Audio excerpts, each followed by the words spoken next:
पाकिस्तान को IMF से $1 अरब से ज़ायद की तीसरी किस्त के हुसूल की राह अब हमवार हो गई है। डॉन अखबार के मुताबिक पाकिस्तान और IMF के दरमियान पीर से पॉलिसी सतह के मुज़ाकरात शुरू होंगे। अखबार के मुताबिक फरीकैन के दरमियान तकनीकी सतह की मुज़ाकरात मुकम्मल हो चुके हैं, जिसमें आलमी इदारे ने बाज़ उमूर पर नरमी पर इत्तेफाक कर लिया। आइंदा 4 रोज़ में इजाफी इक़दामात के साथ सैलाब से मुतालिक चैलेंजेस के पेश नज़र मुमकिना रियायतों के ज़रिए दूसरे जायज़े के इख्तिताम की राह हमवार होने की तवक्को है, जिसके नतीजे में आइंदा माह के आगाज़ तक $1 अरब से ज़ायद की अगली किस्त जारी होने का इम्कान है। पाकिस्तान को IMF से $1 अरब से ज़ायद की तीसरी किस्त के हुसूल की राह अब हमवार हो गई है। डॉन अखबार के मुताबिक पाकिस्तान और IMF के दरमियान पीर से पॉलिसी सतह के मुज़ाकरात शुरू होंगे।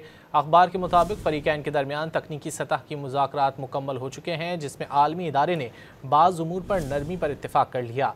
आइंदा 4 रोज़ में इजाफी इक़दामात के साथ सैलाब से मुतालिक चैलेंजेस के पेश नज़र मुमकिना रियायतों के ज़रिए दूसरे जायज़े के इख्तिताम की राह हमवार होने की तवक्को है, जिसके नतीजे में आइंदा माह के आगाज़ तक $1 अरब से ज़ायद की अगली किस्त जारी होने का इम्कान है।